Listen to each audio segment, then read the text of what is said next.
Welcome to Chapter 13, Organizational Culture. This is an interesting chapter. It is complex. Organizational culture is not really that straightforward. It's kind of a nebulous term, but we're going to walk through this together. So what needs to be achieved in this chapter? What do you need to learn by the time we are done? Number one, what does culture mean to an organization? The levels of culture, how culture is created, shaped, and reinforced. New organizational members, socialization, changing organizational culture, and the relationship of culture and performance.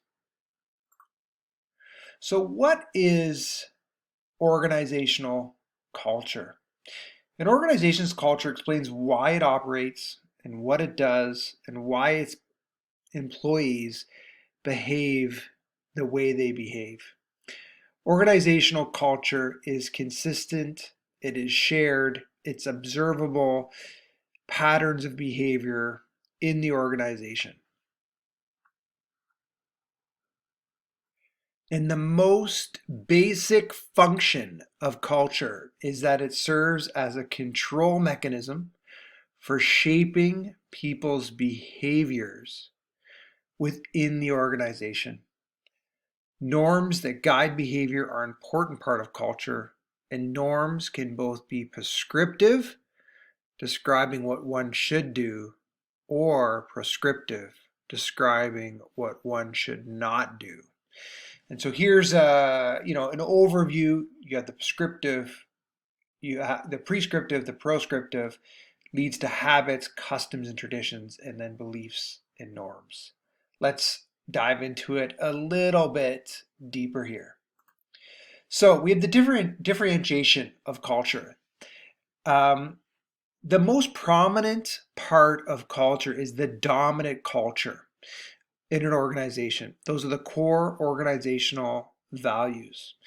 And these values are overarching and they're shared by most members in the organization. However, in some organizations, there are subcultures. And this is a unique microculture, like a small subset in the organization. So, for example, if you had a large organization, there could be different departments. Maybe you have an engineering department, a marketing department, maybe there's a production and planning department. And they may have distinct subcultures within the organization. Maybe there's a certain mood, maybe there's a certain work ethic, traditions and values within that organization. And then finally, there are often countercultures in an organization. And this could be individuals or it could be departments. And these groups oppose the dominant culture or dominant views of the organization, making a subculture. Organizations then are collective of various subcultures that operate within the whole. So you have the dominant culture, you have subcultures, and then quite often you have counterculture, which is a group within the organization that is opposed to those dominant values and views. There are advantages and disadvantages to culture. Some of the advantages is that it increases marketability, it improves productivity, it decreases conflict because you're hiring people that think the same, that operate the same, that value the same things. It provides a lot of stability, encourages the desired behavior within the organization, and improves organizational responsiveness. On the other side, weak culture increases uncertainty, stress, and political behavior, and a strong culture causes stagnation, decreases diversity, and prevents organizational responsiveness. So let's dive into that a little bit deeper. So if you have an organization and the culture is too weak, there are no real dominant values or structures, then the culture becomes and the organization becomes weakened because No one is going to rally around a cause or a goal or a belief. People are off doing their own thing. So that's when it's too weak. And on the other side, if it's too strong, then people feel like the organization is resistant to change. And as we've studied before, if you're not changing and evolving and improving in an organization, then you are stagnating and dying and withering away. So you need to have a balance in between. A culture that is not so dominant that they do not want change, but not weak in which anything goes, which is a really delicate balance to achieve. There are several levels of culture within an organization. And artifacts are the most visible and accessible level of culture. These are things that are consistent across the organization, across time, and they are things like what behaviors, what ceremonies do people have, what's celebrated, do they have rituals within the organization, symbols, enacted values. This is the dominant part of culture, right? This is the top of the pyramid.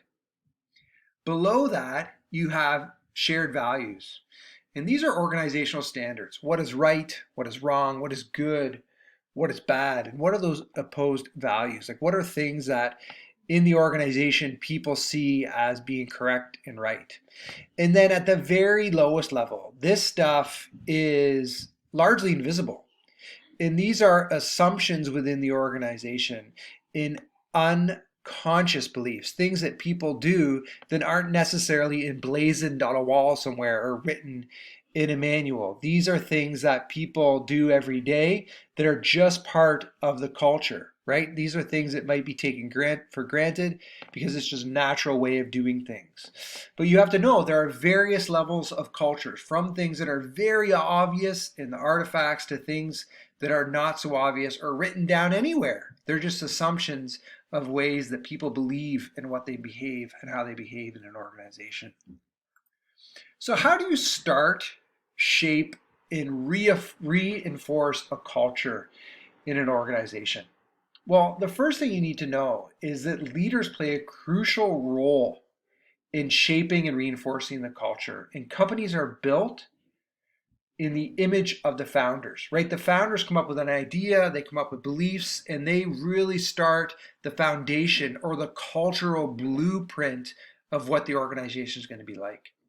And then the other thing is the demands of the organization over time. Demands, expectations from shareholders, from maybe clients that will influence the culture as it continues to evolve and change. Because creating a culture, shaping a culture, and reinforcing the culture is a fluid process. It continues to evolve into change. And from those two dominant beginnings, you have the foundational values, the assumptions, and the goals. And then this is where the leadership really starts to shape the organization, right? What do the leaders pay attention to? What do they value? What do they reward? How do they react to change? How do leaders behave within the organization? Who do they hire? Who do they fire? How do the leaders decide who gets rewarded and who gets punished? All of those things continue to shape the organizational culture over time. So you can see how that from the beginning the founders shape the culture, and then those external mechanisms, like I mentioned in the last slide, begin to shape the culture of the organization. But the next question is, how do people who are hired on and within the organization begin to be socialized, right? How do they understand when they leave one organization and they start another organization, how the culture differs? And so the word socialization is really how an individual comes to understand and appreciate the abilities, the values, and the expected behavior within that organization. And so they have outlined the process or the stages of socialization in this slide. And it starts before the person even begins day one at work. And they anticipate this socialization, right? It encompasses all the learning that takes place prior to the person really beginning, right? What research are they doing on the website of the organization? Who have they talked to that is working at that organization? What training have they gone through maybe prior to starting? And all of those things really start to shape a person's anticipation of what the culture is going to be like.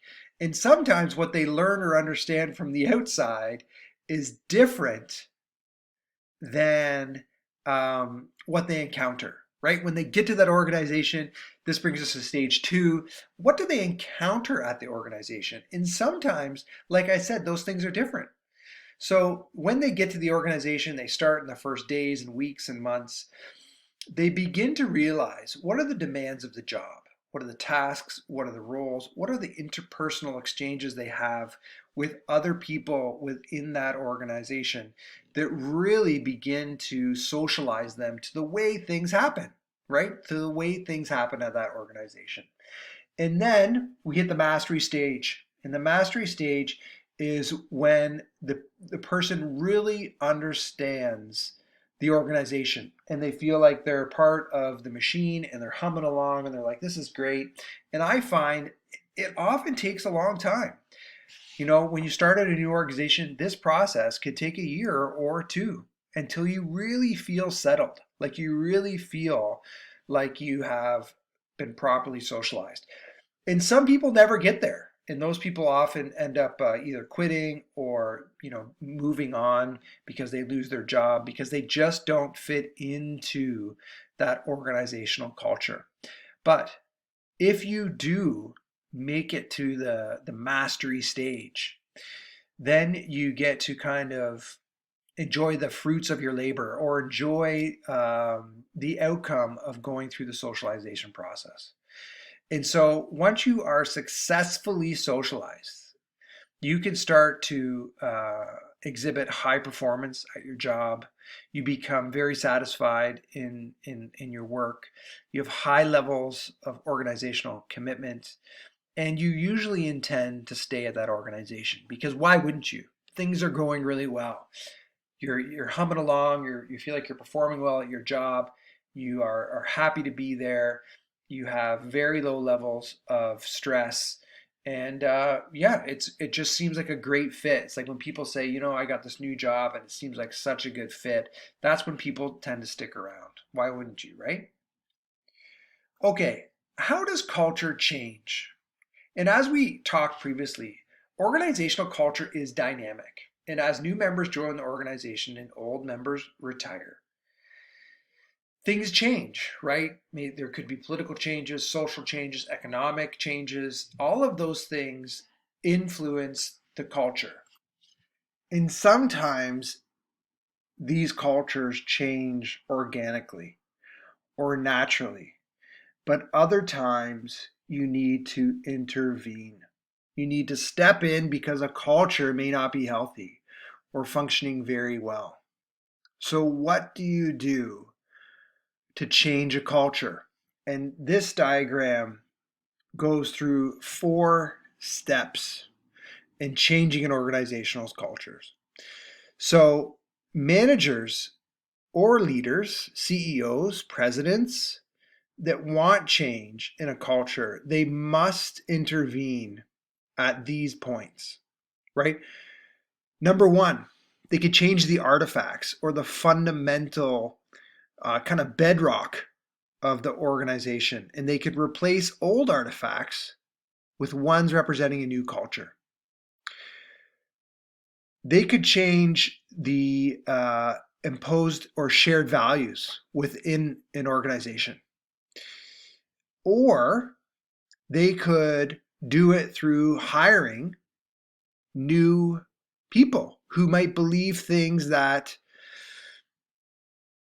they want in the organization, or they might value things that the organization currently doesn't have. And so after you go through these conversations, that's when the culture begins to change. And then on the flip side, the 4th step is you start to remove members of the culture, the old culture or the organization that reject the new culture, right? You say to people, listen, it's been great having you around. Maybe now doesn't work. And I'll tell you, teaching at the college level or university level, we've gone through some significant cultural changes over the last little bit. And we have moved predominantly over the last couple of years online. And so there's been a lot of hiring of people who are tech savvy, who have the ability to operate within these new values and systems. And then on the flip side, they got to remove people that are no longer able to adapt, right? That want to scratch on a chalkboard maybe or do things the way that things used to be done. Okay, final slide for today. Culture and performance. So because culture is relatively nebulous and is difficult to quantify, it's hard to really tie sometimes performance to culture. But there are two main theories about how culture relates to organization's performance. And it's called the strong culture perspective and the adaptation perspective. And a strong culture is an organization, like we've said previously, with predominant values that really drive the company. And people within the organization deeply believe in these, and they're widely shared. What's great about that is that normally there's a lot of homogeneous departments within that organization. The challenge becomes, as we said before, is that they're resistant to change, right? They're like, we've done this for 100 years, and why would we do it any differently? Because it's always worked this way. So then you have the adaptive perspective. And this culture facilitates change and is more responsive to stakeholders, customers, and employees. So as your stakeholders, the customers, the employees, the clients begin to demand things, you adapt the culture. So that is a brief overview of culture within an organization. I do, as always, encourage you to dig a little bit deeper in your textbook. And once you have done that, please write the quiz so we can make sure that you understand this information. As always, any questions, zip me an email. Let me know in one of the live sessions, and I'll be sure to answer any questions you might have.